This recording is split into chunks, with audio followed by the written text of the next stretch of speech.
India climbs 8 places to 127 in global gender index, says world economic forum report.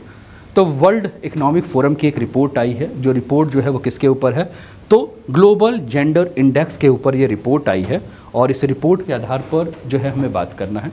अब ये topic जो है वो आपके जीएस के पेपर 2 के लिए वो काफ़ी इंपॉर्टेंट टॉपिक है, ठीक है। और इसमें अगर हम बात करें तो ये जो टॉपिक है महिलाओं से संबंधित है, बच्चों से संबंधित है। अगर हम बात करें यूपीएससी या स्टेट पीएससी में तो आपसे सीधे या अन्य कोई भी परीक्षा में अगर हम बात करें तो जो आपसे प्रश्न पूछा जा सकता है वो पूछा जा सकता है कि ग्लोबल जेंडर गैप रिपोर्ट क्या होता है बताइए, या ये पूछा जा सकता है कि ग्लोबल जेंडर गैप रिपोर्ट में जो है वो इंडिया का क्या रैंक है, तो 127वें पोजीशन में जो है वो इंडिया है। इसके अलावा आपसे ये पूछा जा सकता है कि global gender gap index report जो है वो किस संस्था के द्वारा प्रकाशित किया जाता है। इसके अलावा स्थानीय शासन के ऊपर आपसे प्रश्न हो सकता है, लैंगिक समानता क्या होती है, इसके ऊपर भी आपसे प्रश्न पूछा जा सकता है। एक प्रश्न आपको देखने को मिल रहा है, यूपीएससी ने 2017 में ये प्रश्न आपसे पूछा है, ये प्रश्न आप देख सकते हैं जो कि इसी के ऊपर आपको देखने को मिल रहा है। तो यूपीएससी ने 2017 में ये प्रश्न पूछा हुआ है। प्रश्न क्या है, निम्नलिखित में से कौन सा विश्व के देशों के लिए सार्वभौमिक लैंगिक अंतराल सूचकांक का श्रेणीकरण प्रदान करता है। विश्व आर्थिक मंच, संयुक्त राष्ट्र मानवाधिकार परिषद, संयुक्त राष्ट्र महिला या विश्व स्वास्थ्य संगठन, आपको बताना है कि क्या है, ठीक है। चलिए आगे बढ़ते हैं। अब आपके स्क्रीन पर एक रिपोर्ट दिख रही है जो कि 2023 की रिपोर्ट है, the global gender gap index 2023 ranking, India ranks 127th and Iceland tops, ये आपको देखने को मिल रहा है। अब हाल ही में क्या हुआ कि विश्व आर्थिक मंच के द्वारा जो है एक रिपोर्ट जारी की गई, जिस रिपोर्ट को हम ग्लोबल जेंडर गैप रिपोर्ट के नाम से जानते हैं, ठीक है। और ये ग्लोबल जेंडर रिपोर्ट का जो है 7th एडिशन था, यानी कि 17वां संस्करण था जिसके ऊपर हम बात कर रहे हैं। अब इसके अंतर्गत जो है टोटल जो कंट्रीज़ थे तो 146 कंट्री थे और 146 कंट्रीज़ में जो भारत का रैंकिंग है वो 127 है, ठीक है ना। यानी कि 146 कंट्रीज़ के लैंगिक समानता की स्थिति का जो है वो मूल्यांकन किया गया, ठीक है। अब क्या क्या है इसके बारे में और बात करें। आप देखिए 2022 का, यानी कि पिछले साल का भी एक बार मैं रिपोर्ट लेकर आया हूं। अब पिछले साल की स्थिति क्या थी और इस साल की स्थिति क्या है, इसमें हम बात करते हैं। अगर 2022 में जब ये रिपोर्ट आई थी तो टॉप 10 कंट्रीज़ में रैंक 1 पे आइसलैंड, 2 पे फिनलैंड, 3 पे नॉर्वे, 4 पे न्यूजीलैंड, 5 पे स्वीडन और 6 पे जो है वो रवांडा आपको देखने को मिल रहा है। ये पिछले साल का है, ठीक है ना। 2022 का रिपोर्ट था जो कि 16वां संस्करण था, 17वां संस्करण अब आया है। अब थोड़ा सा एक चीज़ और देखें, 2023 का तो हम देख ही रहे हैं, हम इंडिया का 2022 और 2021 में जो है स्थिति देखते हैं। तो 2021 में इंडिया का रैंक जो था वो 140 था, ठीक है, और 156 देशों में 140 रैंक था। 146 देशों में इंडिया का जो रैंक था वो 135 था 2022 में। लेकिन अभी का जो रिपोर्ट आया वो क्या कह रहा है 2023 में कि 146 देशों में इंडिया का जो है वो 127 पोजीशन है, यानी कि इंडिया ने जो है वो 8 पोजीशन का सुधार किया है, ऐसा इस रिपोर्ट में जो है वो बताया जा रहा है, ठीक है ना, ठीक है ना। ऐसा इस रिपोर्ट में जो है वो बताया जा रहा है कि इंडिया जो है अपने में 8 पोजीशन की जो है सुधार किया है। अब ये जो global gender index report, gender gap index जो है, इसमें किन किन बातों को ध्यान दिया जाता है, तो दोस्तों इसमें 4 डायमेंशंस को जो है वो बहुत ही ध्यान देकर लैंगिक समानता की दिशा के ऊपर काम किया जाता है। सबसे पहला जो है आर्थिक भागीदारी और जो अवसर है उसमें महिलाओं की समान सहभागिता कितनी है। दूसरा, महिलाओं को शिक्षा का अवसर जो है वो कितना मिलता है। तीसरा, महिलाओं की स्वास्थ्य और उत्तरजीविता जो है वो कैसी है। और चौथा, महिलाएं राजनीतिक रूप से उस देश में कितनी सशक्त हैं। ये अब ये जो 4 मैंने बताया, इस 4 में लैंगिक समानता को जो है ध्यान दिया जा रहा है। और ये जो 4 आपके पूरे के पूरे सूचकांक है, उस सूचकांक के आधार पर अगर हम बात करें तो जो मार्किंग की जाती है वो 0 से लेकर 1 के बीच में मार्किंग की जाती है। अब थोड़ा ध्यान से फिर से मैं एक रिपोर्ट आपको दिखा रहा हूँ। आप अगर सबके स्कोर देख रहे होंगे तो 0.98, 0.86, 0.84 ऐसे आपको मार्क्स नज़र आ रहे हैं। यानी कि 0 से लेकर 1 के बीच में जो है वो क्या किया जाता है, नंबर दिया जाता है। लेकिन जो 4 चीज़ें हैं, जो 4 फैक्टर हैं, जो 4 डायमेंशंस हैं, वो क्या क्या हैं, आर्थिक भागीदारी और अवसर महिलाओं को कितनी मिल रही हैं, महिलाओं को शिक्षा का अवसर कितना मिल रहा है, महिलाओं का स्वास्थ्य और उत्तरजीविता कैसी है, और महिलाओं का राजनीतिक सशक्तिकरण उस देश में कैसा है, उसके आधार पर पूरी बात की जा रही है।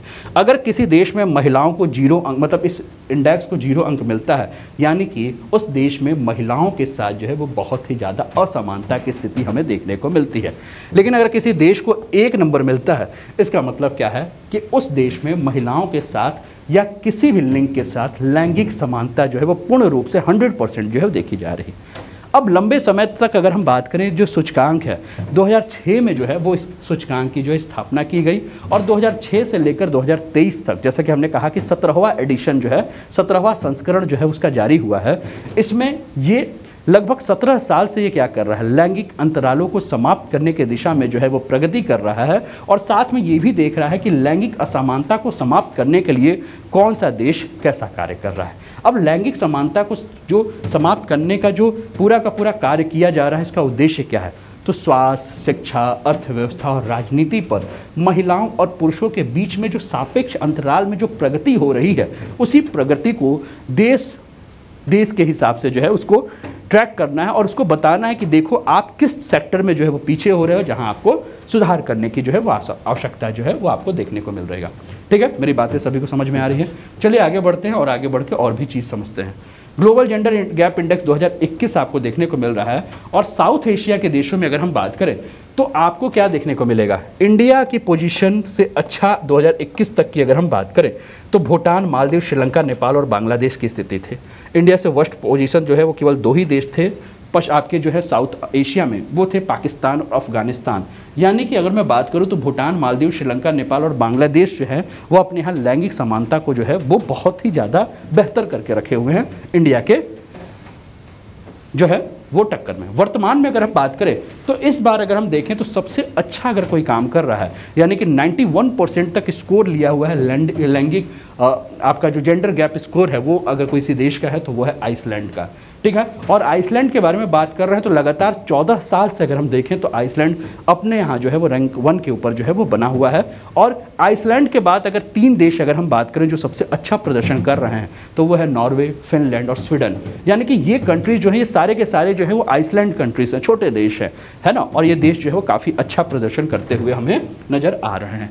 अमेरिका 53वें नंबर पे है, 153 देशों में 85 में कभी भी महिला राष्ट्राध्यक्ष अभी तक नहीं बनी है। ठीक है ना। भारत, पाकिस्तान, यमन, सीरिया और इराक का कंपेयर किया गया है, दैनिक भास्कर ने इसको कवर किया है। आर्थिक हिस्सेदारी में अगर हम बात करें तो भारत में महिलाएं आर्थिक हिस्सेदारी जो है वो 34.4% के आसपास की हुई हैं। वहीं पाकिस्तान में 32.60% के आसपास जो है महिलाओं की हिस्सेदारी, आर्थिक हिस्सेदारी देखने को मिल रही है। स्थिति आपके स्क्रीन पर जो है वो चार्ट के माध्यम से देखने को मिल रहा है। और आगे बढ़ते हैं तो मैंने कहा 4 प्रमुख आयाम जो हैं, जो डायमेंशंस है जिसके आधार पर जो है पूरा का पूरा स्कोर किया जाता है।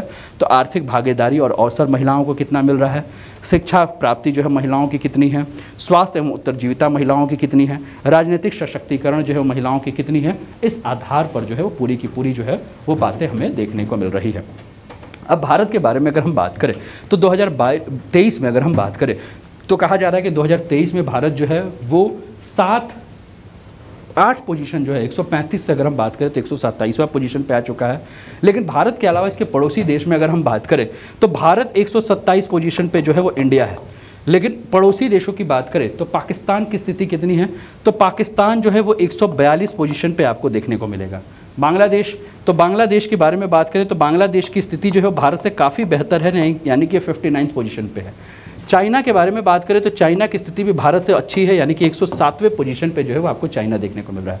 नेपाल की स्थिति की अगर हम बात करें तो नेपाल की स्थिति भी आपको भारत से अच्छी देखने को मिलेगी, 117वें पोजीशन पे जो है वो नेपाल हमें देखने को मिल रहा है। श्रीलंका के बारे में बात करें तो श्रीलंका की स्थिति भी भारत से जो है वो काफ़ी बेहतर है, 105वें पोजीशन पे जो है वो आपको श्रीलंका देखने को मिल रहा है। और भूटान के बारे में बात करें तो भूटान की स्थिति भी भारत से बेहतर है, यानी कि भूटान जो है वो 103 पोजीशन पे जो है वो आपको देखने को मिल रहा है। अब पिछले संस्करण यानी कि जो 16वां एडिशन था 2022 और उससे और अभी के हिसाब की अगर हम बात करें तो भारत का जो सुधार हमें देखने को मिल रहा है वो सुधार 104 अंक का जो है वो सुधार हमें भारत को देखने को मिल रहा है। ठीक है ना। और भारत समग्र रूप से अगर हम बात करें तो भारत ने जो स्कोर किया है तो समग्र रूप से भारत का स्कोर जो है वो 64.3% का स्कोर जो है वो हमें भारत का देखने को मिल रहा है। यानी कि भारत जो है वो शिक्षा में लैंगिक समानता, आर्थिक भागीदारी के अवसर, राजनीतिक संस्करण के क्षेत्र में जो है वो काफ़ी ज़्यादा अच्छा काम कर रहा है। इसके अलावा स्वास्थ्य और उत्तरजीविता यानी कि जो चारों के चारों डायमेंशंस है इसमें भारत सुधार करने का जो है वो प्रयास कर रहा है। इसके अलावा भारत सरकार की कई सारी योजनाएँ भी हैं, थोड़ा सा ये भी एक आपने स्क्रीन पर ही देख लीजिए। 2020 का जो है वो ग्लोबल जेंडर गैप इंडेक्स का जो है आंकड़ा देखने को मिल रहा है, आप इसको भी देख सकते हैं। ठीक है, इंडिया का आपको देखने को मिल रहा है कि 135वां था 146 में, अब ये 2022 का आंकड़ा है। ठीक है ना, जो पिछले साल का आंकड़ा है इसमें सुधार किया गया। भारत सरकार के द्वारा महिलाओं की स्थिति को सुधार करने के लिए काफ़ी सारे जो है वो योजना चल रही है। जैसे कि एक योजना आपको आपके स्क्रीन पर देखने को मिल रही है, कौन सी है, एक योजना आपको देखने को मिल रही है जिसका नाम है बेटी बचाओ बेटी पढ़ाओ, और ये बालिकाओं की सुरक्षा, उत्तरजीविता और शिक्षा को सुनिश्चित करने के लिए थी। दूसरा, महिला शक्ति केंद्र करके योजना है जिसका उद्देश्य ग्रामीण महिलाओं को जो है वो कौशल विकास और रोजगार के क्षेत्र में जो है वो अवसर प्रदान करके सशक्त बनाने की योजना थी। तीसरा, जो आपके स्क्रीन पर आपको देखने को मिल रहा है, महिला पुलिस वॉलंटियर्स करके योजना थी जिसमें राज्य और केंद्र शासित प्रदेश में महिला पुलिस वॉलंटियर्स के बीच में भागीदारी की परिकल्पना की गई थी, जो पुलिस समुदाय और महिलाओं के बीच में जो है एक कड़ी के रूप में काम करेंगी। इसके अलावा राष्ट्रीय महिला कोष के बारे में बात की गई है जिसमें कोशिश ये किया गया था कि सूक्ष्म वित्त संगठन बनाया जाए और महिलाओं के आजीविका या सृजन गतिविधियों को जो है वो ध्यान में रखते हुए रियायत शर्तों पे जो है वो महिलाओं को ऋण प्रदान किया जाए। इसके अलावा सुकन्या समृद्धि योजना जो है वो लाई गई थी, जिस योजना के तहत लड़कियों के बैंक खाते खुलवाया जाए जिससे कि आर्थिक रूप से लड़कियों को सशक्त बनाने के क्षेत्र में जो है वो काम किया जाए।